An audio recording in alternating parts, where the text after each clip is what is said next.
Yeah. So, um, Gianni, welcome. This is Thank you. huh?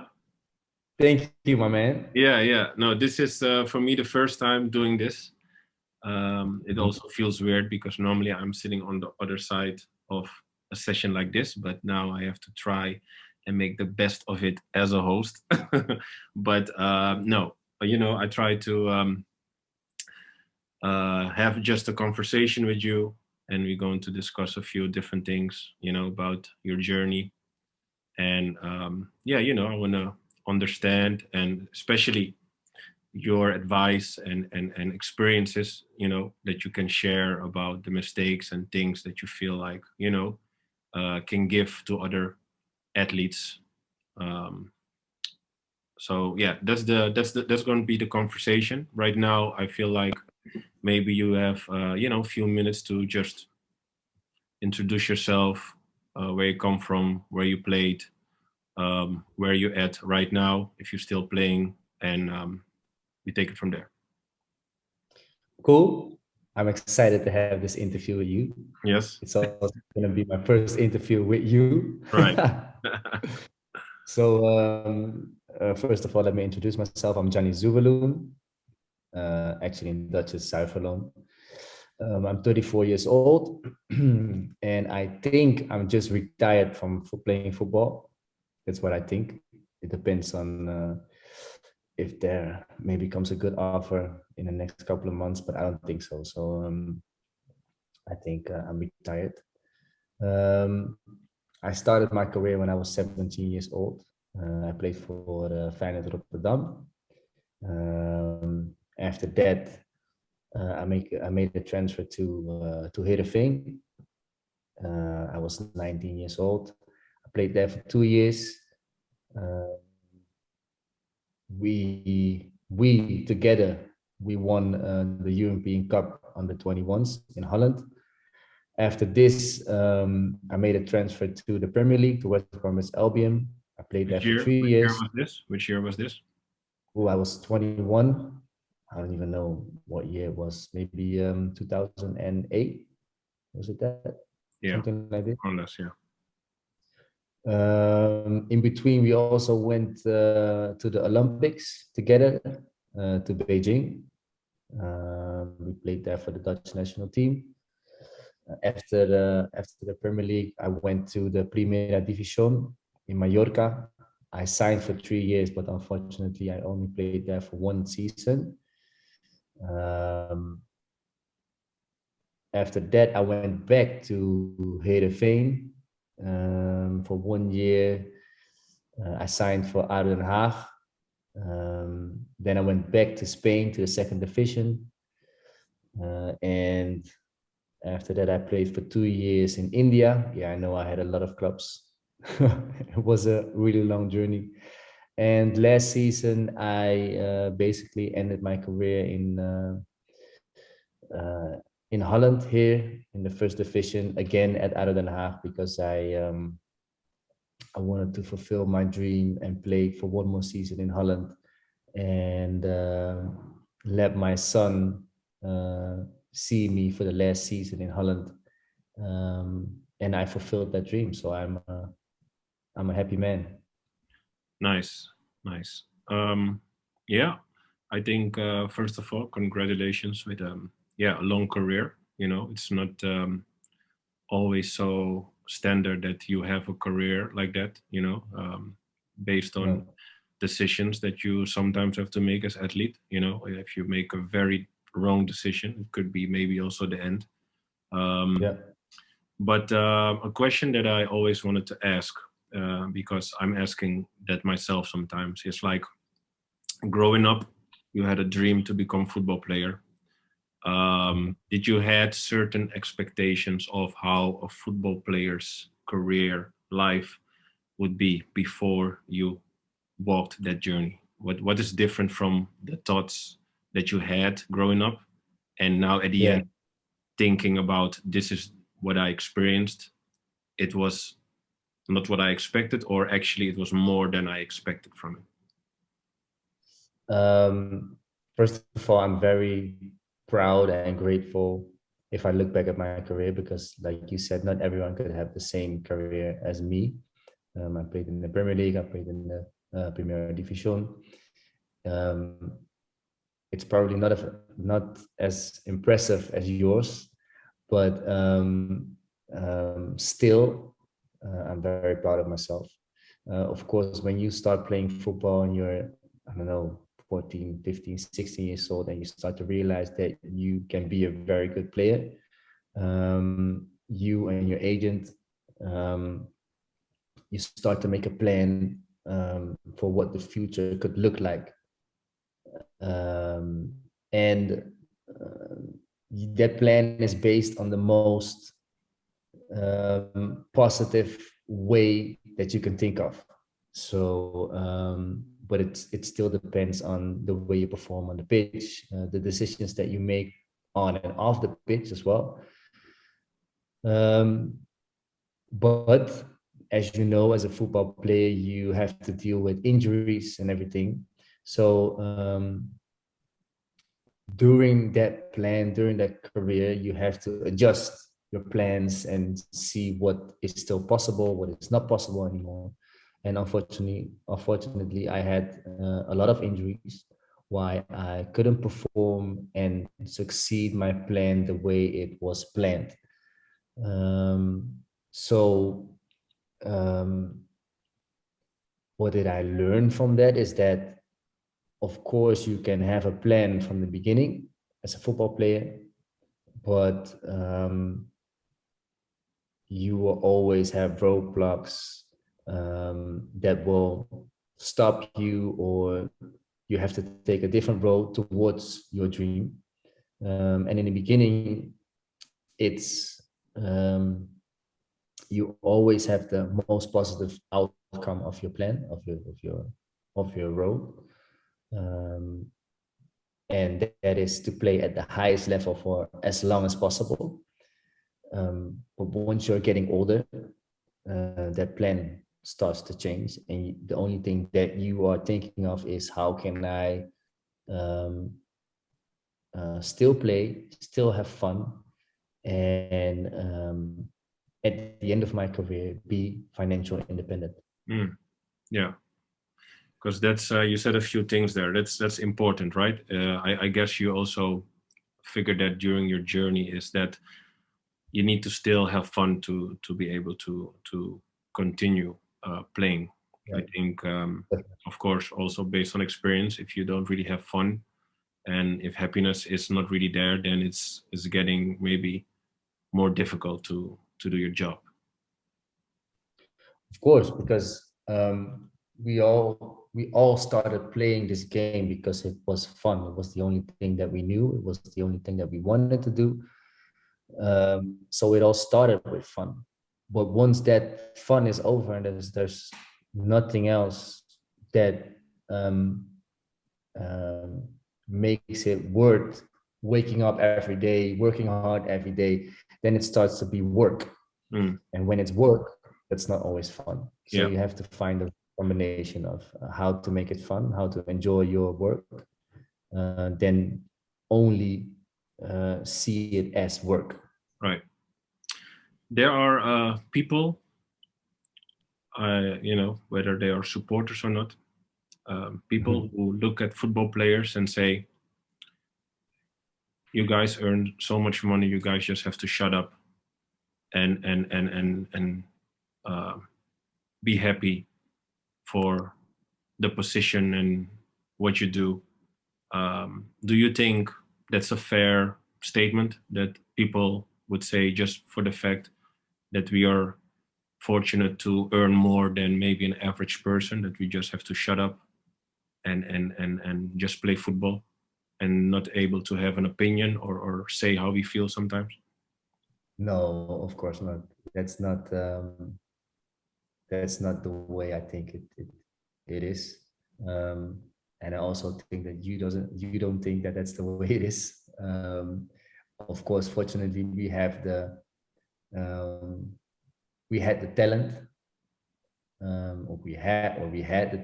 we have the talent that we are able to um, do, and able to play our game. Um, how do you say that? With the talent that we've got from God or from our parents. Yeah. Uh,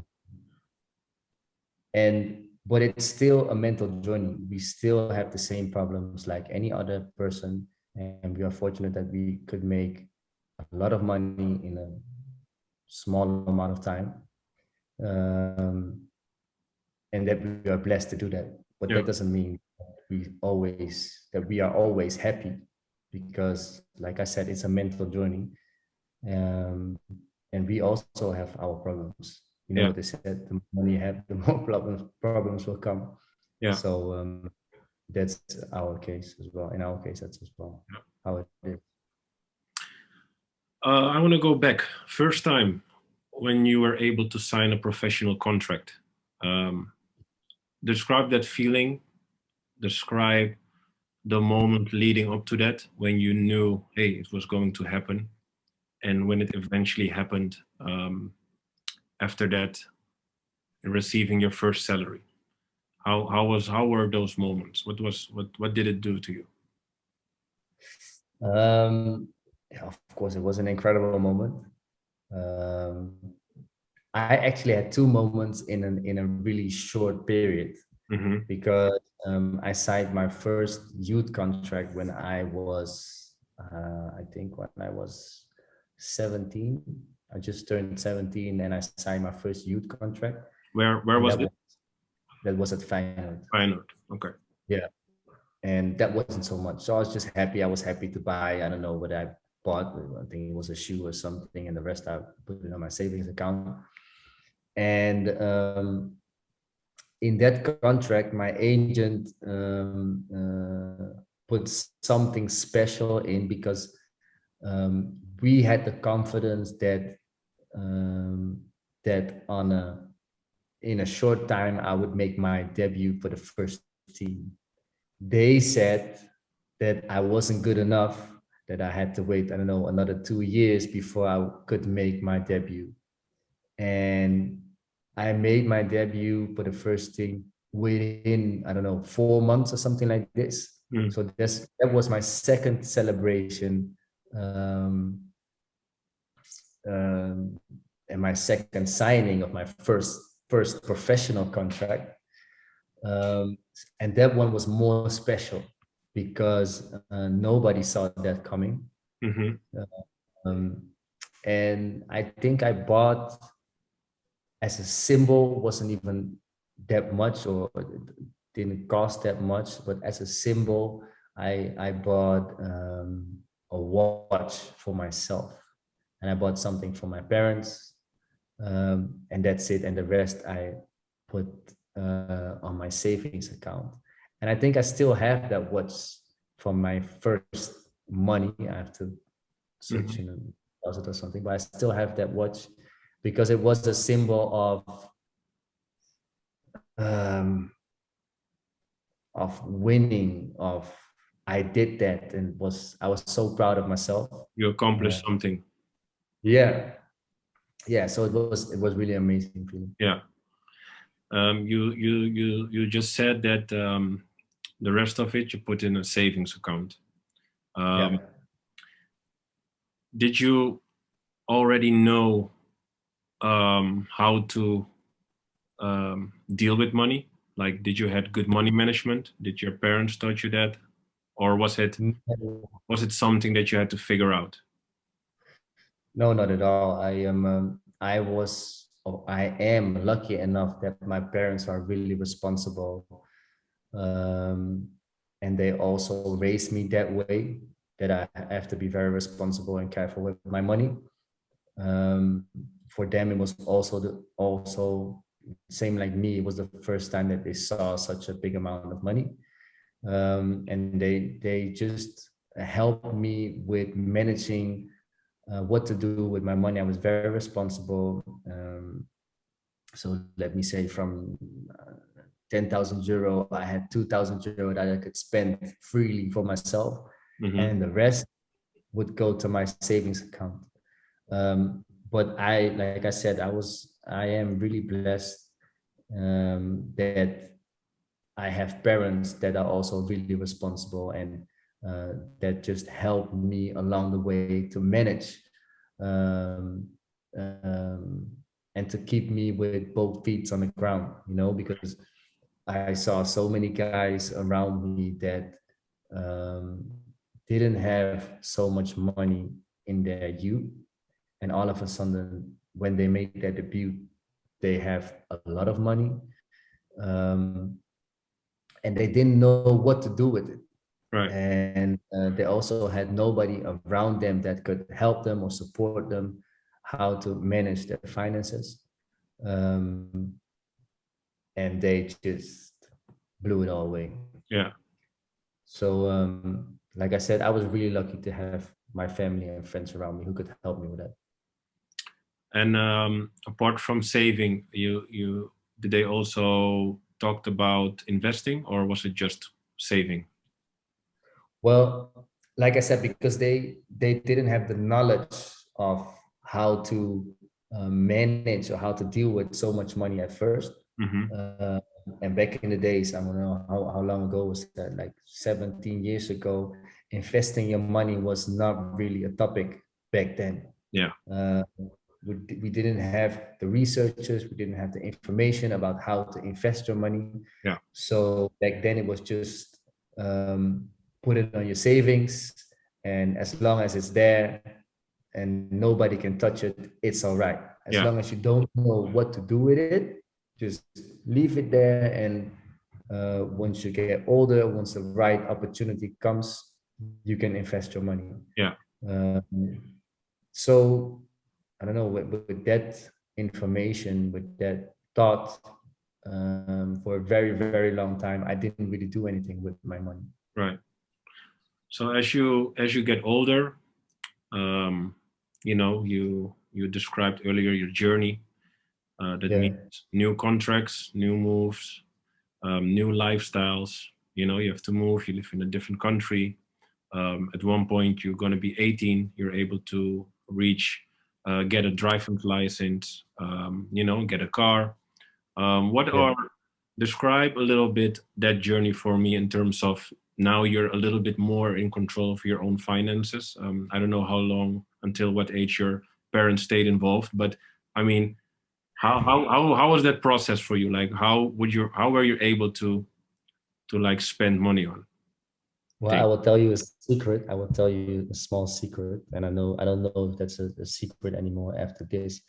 But my mom still manages my finances. Hey, With until today, until this very day, with every big amount that I spend or that I invest, I first discuss it with her if it's responsible to do the investment.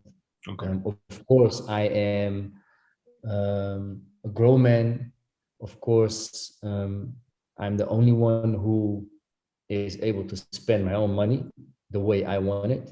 But like I said, I am very responsible with the things that I do, with investments that I make. And I always would like to have a second opinion from somebody else. hmm, And I know my mom is no financial advisor. Um, that's why I also now I have a financial advisor who can advise me what to do with my money. But still, I would always like to have a second opinion from someone close to me, and I'm lucky enough that that is my mom who can right, help me figure out what to do with it and if it's a good investment or no. So, like I said from the start, I gave myself, I don't know, how do you say that, some pocket money to just spend freely during the month.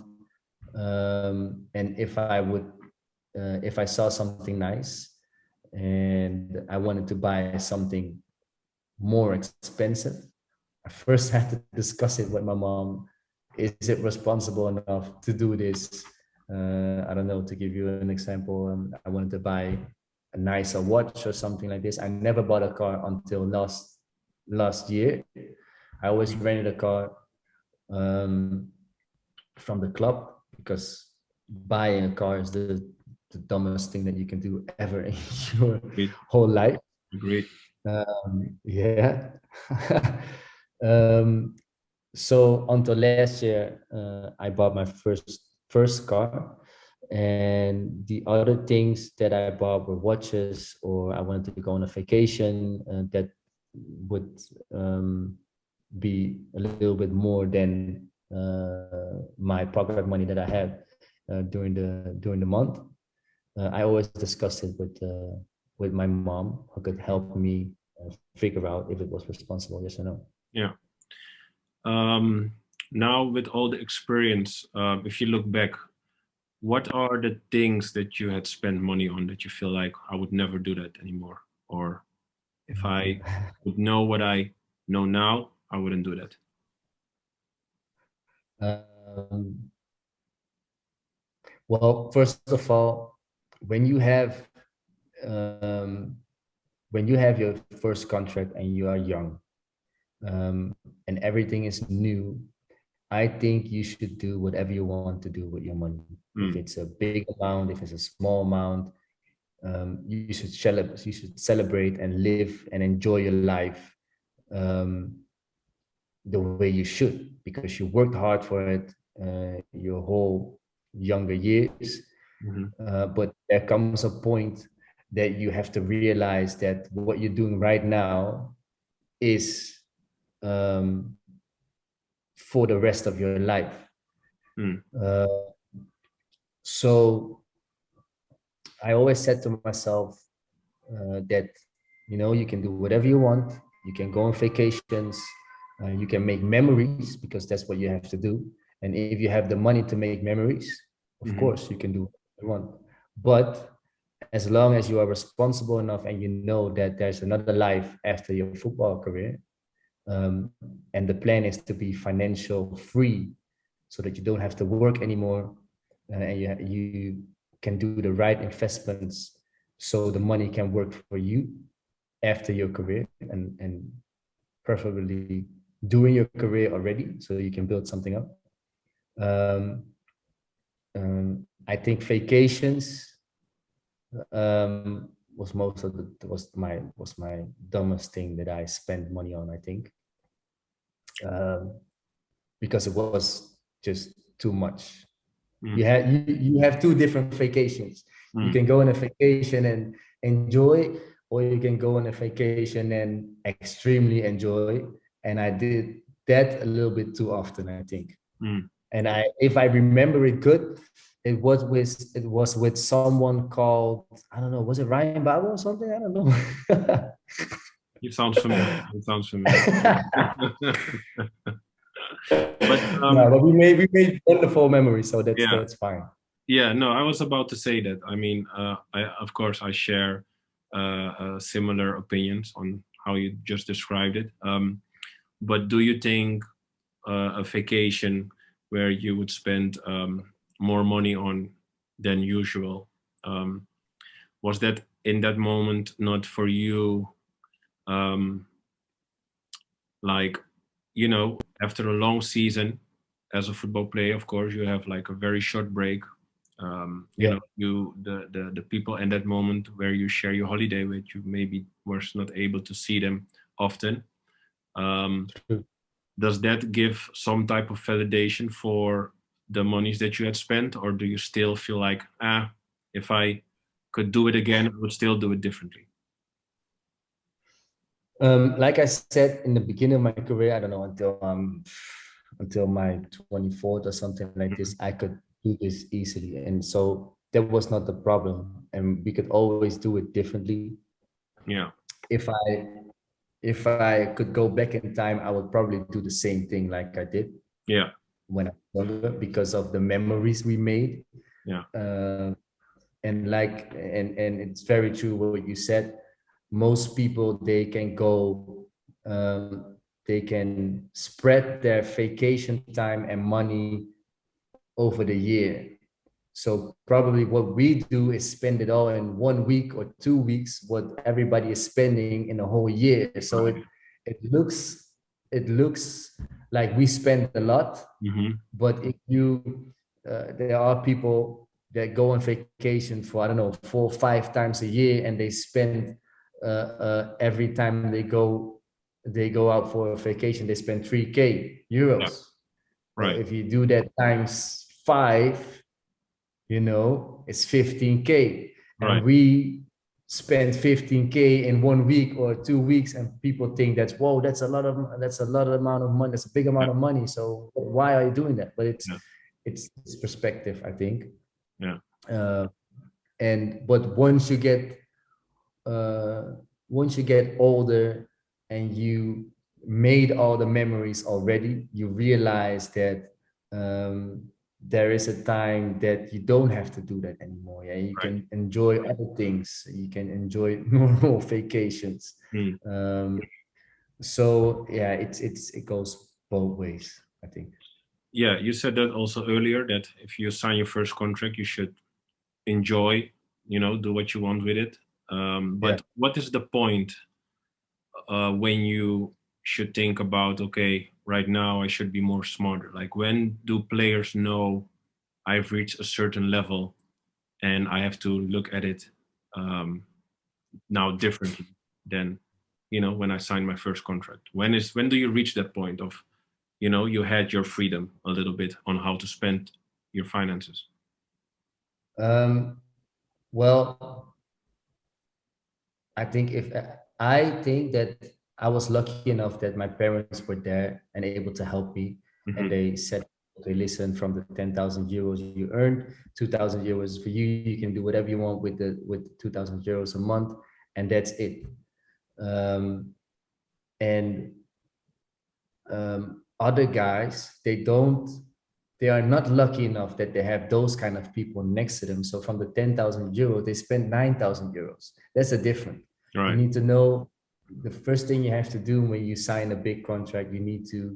Um, you have to be able to search people who you can trust, and who can help you manage your finances so that you can do both.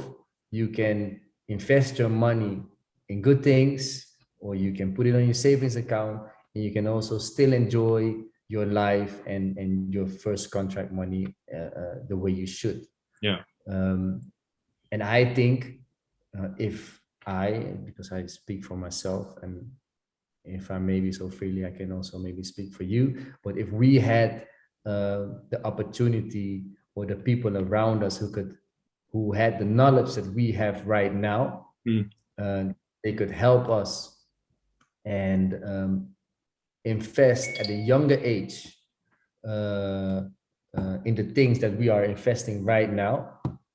Um, we would have been much, much further than we are right now. Yeah.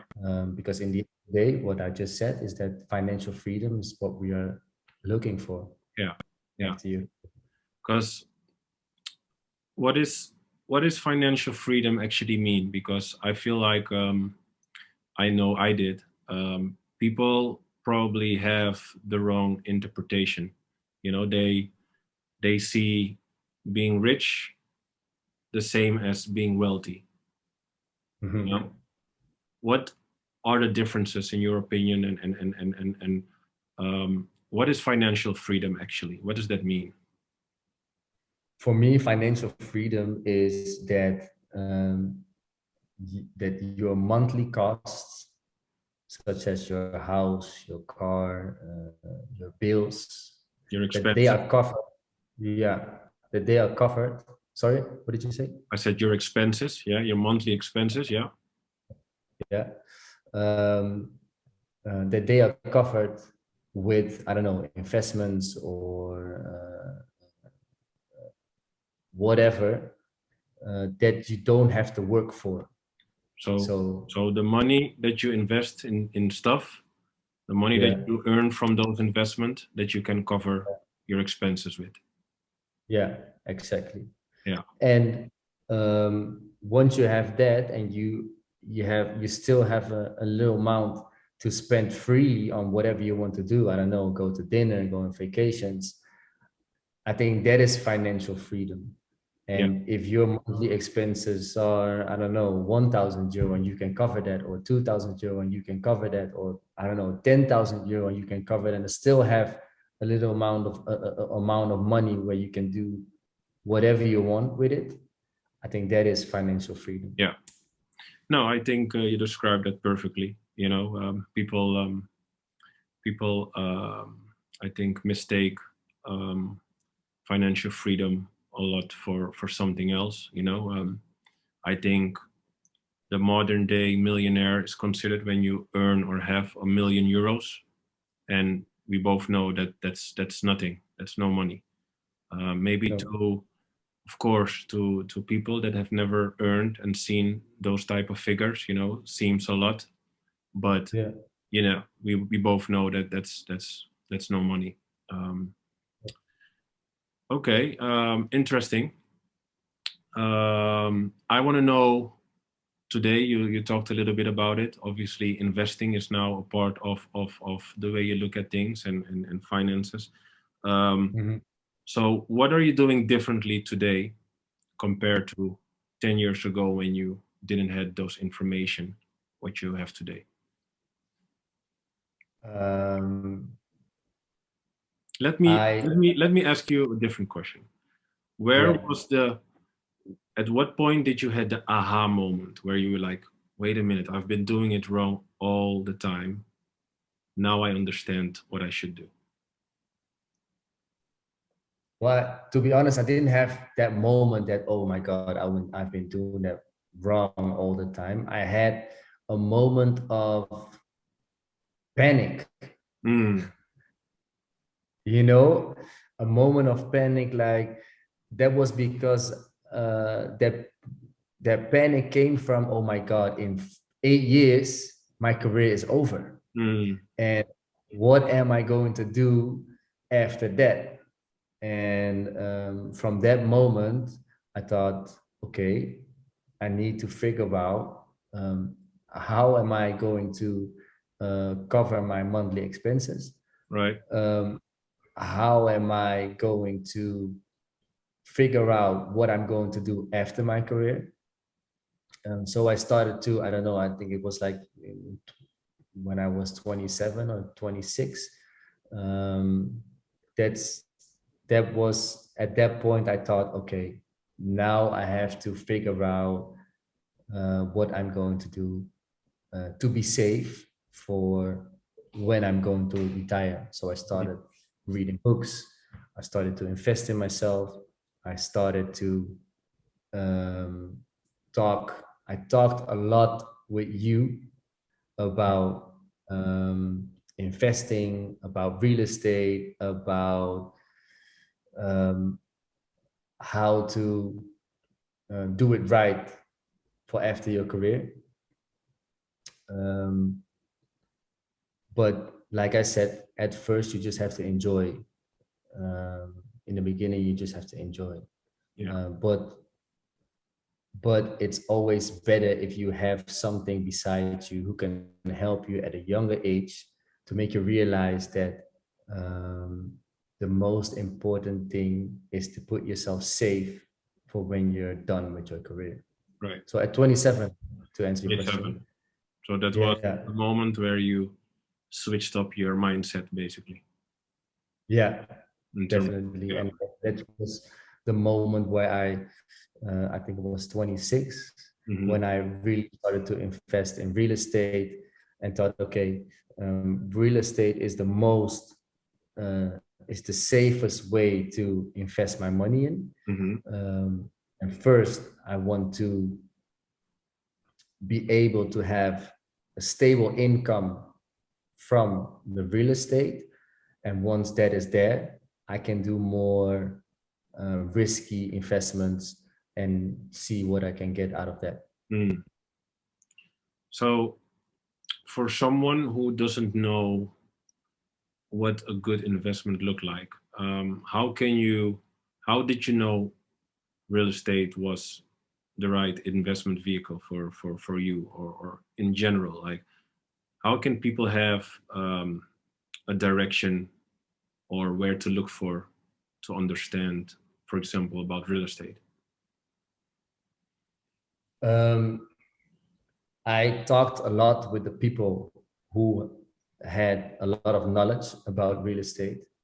I also talked with a private banker who helped me out, and who gave me some good information. I talked with my agent as well, who helped me out with that. Um, and uh, that they gave me enough information to realize that, um, for now, it's best to invest your money in real estate because, like I said, it's safe, Mm-hmm. and as long as the market doesn't collapse, your money will stay safe, and the market um, will only go up if you buy the house, if you buy the right house. Um, that's the safest way to invest your money in real estate. Right. Uh, and nowadays at the bank the interest is, I don't know, -1, so you have to pay for your money that stays in the bank. So anything that's above zero in interest, that's a good way to Yeah. invest your money in. Um, what are your targets like today? How do you analyze an investment for you today? Like, what are your strategies? What are your targets? Um,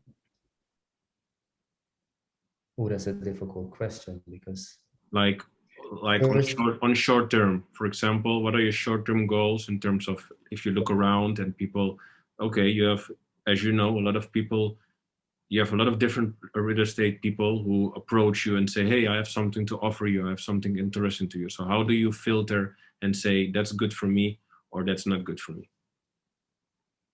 um, well, the first thing you have to do is to find people who you can trust in Mm, this fake game, because you have a lot of sharks, and everybody tries to take some money off you. Everybody tries to sell you a house that is constructive, just not good, and mm-hmm, where you have more um, cost with it than it will give you. It will earn you money.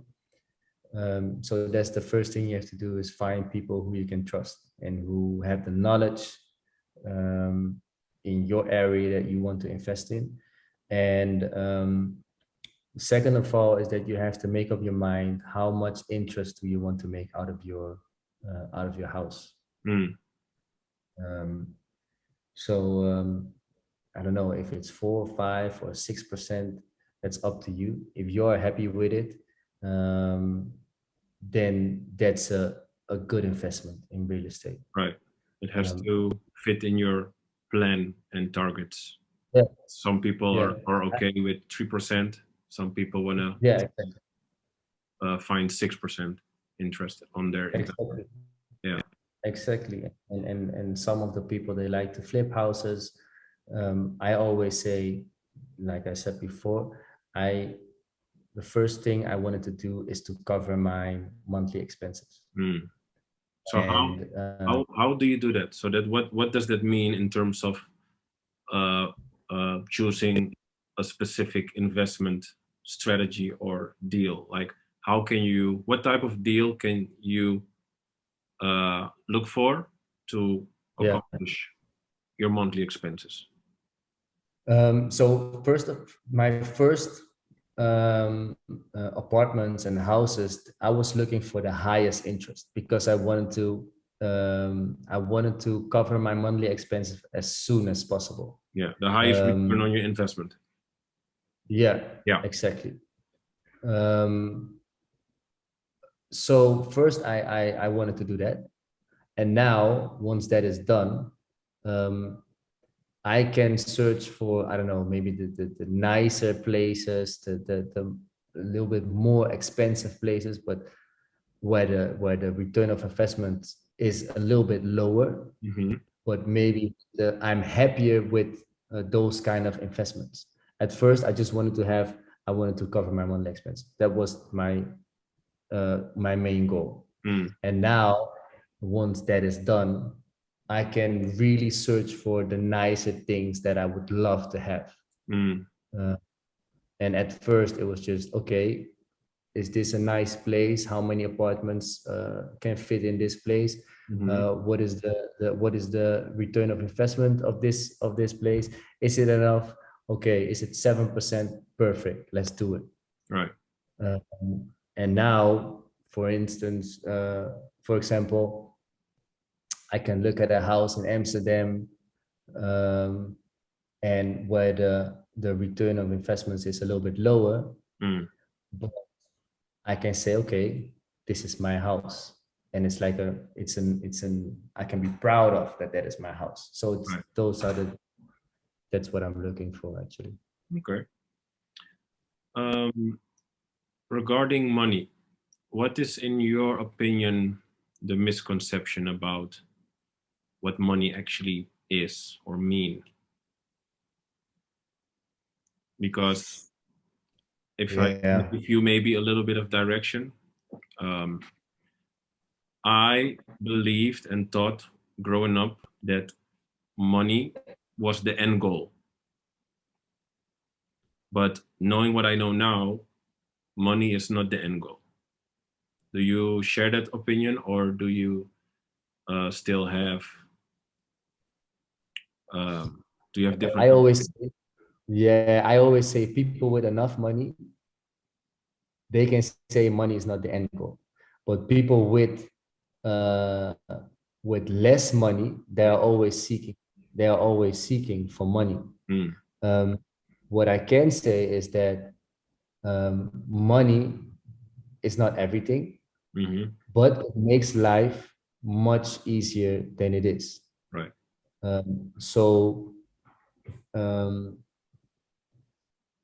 Yeah, I don't know what's the definition of that. I have no idea. Everybody is always seeking for money. Right. And it makes life just a little bit more easier than it is. But also, the more money, the more problems. So maybe you should have a goal where you have to work,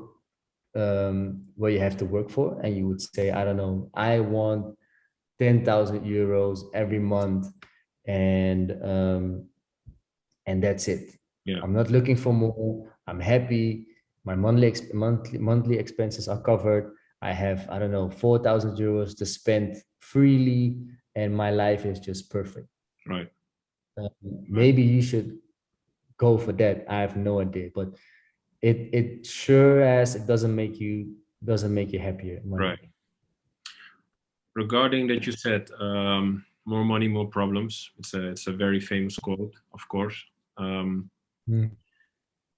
How did you have bad experiences knowing, growing up, earning, good money with football? How were your surroundings in terms of friends? What is your experience of people who, if people approached you by, hey, Gianni, can you loan me something, or can you help me out here? Like, how did you deal with that?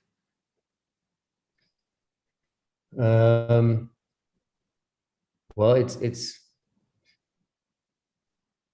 I can say now that it's not only about money, it's about relevance. If you are relevant,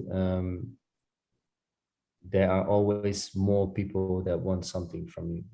If it's money, if it's fame, if it's status, doesn't matter. But if you are relevant, people want something from you. And at first, I was very naive.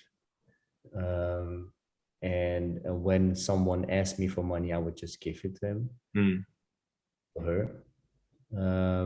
Just giving it without asking it back, or you? Most of the time, I gave them an option. Option was, I can give you money, and if I give it to you, you don't have to give it back. Or I can loan you the money, but then you have to give it back. You have to make like a contract where you have to pay me back monthly. And because what I realized is that because I gave them an option and the people were ashamed to just ask the money, like, Mm, okay, I need the money and I am not able to give you the money back. They said, no, no, no, just loan it to me mm, and I will pay you back monthly. Um, but I said, okay, if you want that, we have an agreement, mm, like um, we have like a business agreement, and that right. means you have to pay me money back every month. But as we all know, those people who ask you for money, they're not able to give you the money back. Mm, Not all of them, but most of them. right. And um, yeah, at one point I was like, okay, doesn't matter who you are. The only one I'm giving money is my mom, my dad, my sister, and that's it. Nobody Yeah. else could ask me for money Yeah. because, yeah, I was getting older. I'm not naive anymore. I know people now. I know how they are. So once you're getting older, you start to, yeah, know the world, know people. Right. So I always say you have to learn from your mistakes. Yeah. Yeah. Last question regarding you. You said you may be retired. What's next for you? Like, what is your future hold like? What are your, how do you, what is life after football for you now? Yeah, Do you have ideas um, already, or are you I now do. going to look at stuff what you're trying to do, or No, no, no. What I realized is that I'm an entrepreneur. mm, I like to work. I like to have my own business. That's why I have my own real estate business now. I mm, have my own mental coaching business. And now we are also busy with a foundation to build up a foundation as well. mm-hmm, Uh, so um, the most important thing that you have to do that you have to figure out after your career, um, one is money, and the second thing is how do you spend your time, mm, because you can have as much money as you can think of, mm-hmm, millions, billions, um, but if you have too much time and you don't know what to do with it, you will get miserable mm, and you will get a depression. mm, So first thing what I wanted to do and to figure out what I'm going to do after my career is how do I spend my time wisely? yeah, okay, That was the first thing that I wanted to do. So that's why I started the businesses. okay, okay. So you spend right now your most time on your business, creating your businesses. Yeah, Yeah, yeah. And also and a big part of my business is to have impact on the next generation and to help them uh, with whatever they want to do. yeah, And yeah, my mine thing is real estate and mental coaching. yeah. Okay. Last but not least, with everything that you said, I'm sure a lot of people and also especially athletes looking at this, they will definitely, pick things from your journey. Yeah.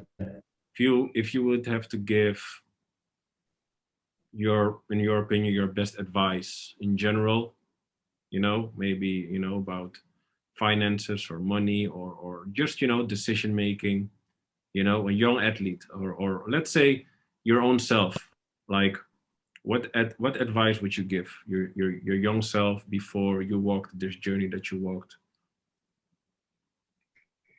Um, to be honest, I'm with my young self. I'm pretty satisfied. I wouldn't change anything. The only thing that I would change maybe is that I would start investing uh, in real estate at a much younger age, Sooner. uh, sooner, yeah, so Mm, that I could buy, I don't know, a house every year, something like this.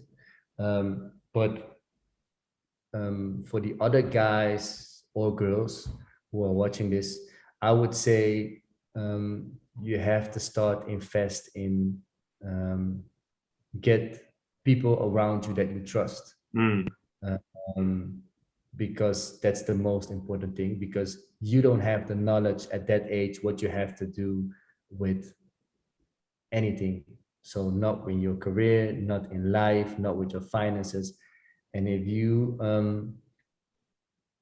start to find people around you, gather people around you who you can trust and who can help you figure out and plan your future, Mm-hmm. that's the most important thing. And also they have to realize that you play football um, for your future. It's Right. not for now. You can enjoy now as much as you want, but it's still work. And at 35, you should be financial free. Right. That should be your goal. Yeah. I like that. I like that.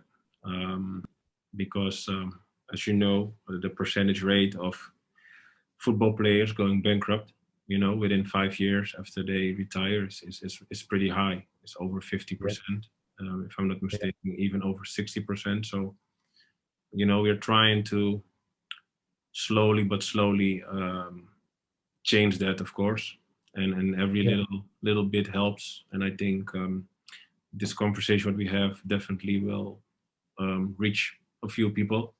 So yeah. I personally want to thank you for your time. Thanks for sharing. And of course, this was the first time also me doing this. I think it went pretty well. I We think were you did a first. very, very good job. we were kind of like going back and forth whether we should do this in Dutch, because we speak both Dutch. That's our first language, and it's weird, of course, to having a whole conversation in English, even though I think we pretty speak decent English together, but it still felt a little bit different, obviously. But once again, thank you. Yeah, And I wish you, of course, all the luck for your future. Um, and yeah, yeah, that's from my part. You want to say anything else? yeah, I want to say something else. I think you're doing a very, very good job doing this, helping young players with their future.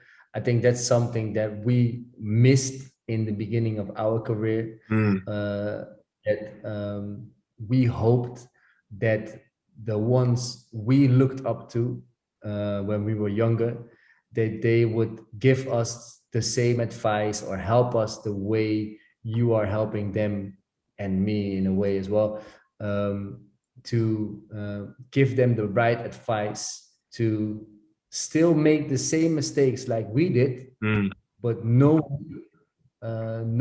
that there are people here that could help them um, make the right decisions yeah, or going towards the right decisions. yeah, So I really like what you're doing right now, yeah, and I appreciate you, man.